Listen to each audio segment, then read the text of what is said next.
নমস্কার, চৈতালি ব্লগে আপনাদেরকে জানাই স্বাগত। আশা করি সবাই ভালো আছেন, আমরাও সবাই ভালো আছি। আজ ফুলকপি দিয়ে রুই মাছের তরকারি কিভাবে সহজ পদ্ধতিতে রান্না করতে হয় সেটাই আপনাদেরকে দেখাবো। তার জন্য মাছগুলোকে প্রথমে ভেজে নিতে হবে।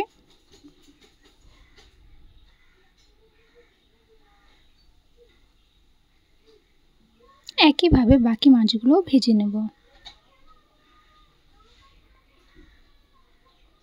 মাছগুলো ভাজা হয়ে গেলে মাছগুলো তুলে নেব। তারপরে ফুলকপি, টমেটো, কাঁচা লঙ্কা, আলু কেটে নেব। ফুলকপিগুলো খুব ভালোভাবে ভেজে নিতে হবে।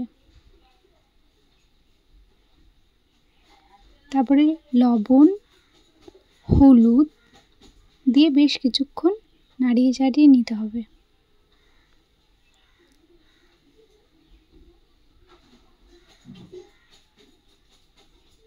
তারপরে ফুলকপিগুলোকে তুলে নেব। তারপরে কড়াইতে জিরে, শুকনো লঙ্কা, তেজপাতা ফোড়নের জন্য দিয়ে দেব। তারপরে আলুগুলো দিয়ে বেশ কিছুক্ষণ আলুগুলোকে ভেজে নেব।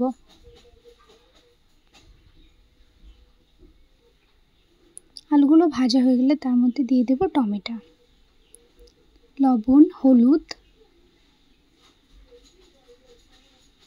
এবং বেশ কিছুক্ষণ ভালোভাবে নেড়ে চেড়ে নিতে হবে।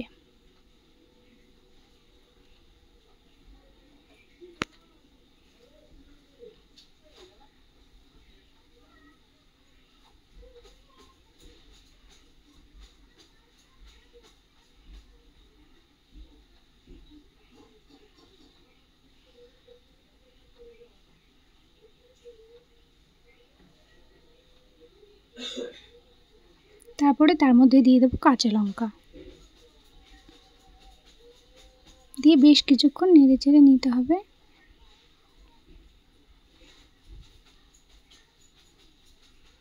এর মধ্যে দিয়ে দেবো ভেজে রাখা ফুলকপিগুলো।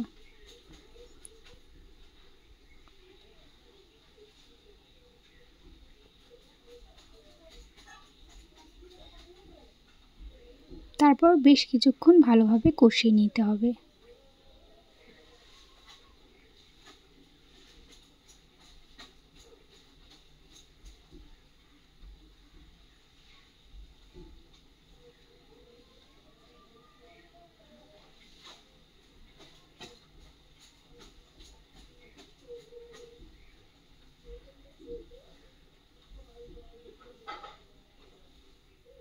ভালোভাবে কষানো হয়ে গেলে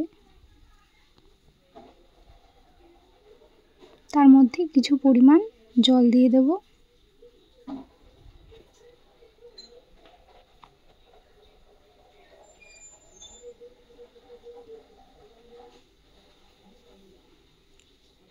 মানে তরকারির পরিমাণ মতো জল দিয়ে দেব। তরকারিটাকে বেশ কিছুক্ষণ ভালোভাবে ফুটিয়ে নিয়ে ভেজে রাখা মাছগুলোকে দিয়ে দেব এবং বেশ কিছুক্ষণ তরকারিটাকে ফুটিয়ে নিতে হবে ভালোভাবে।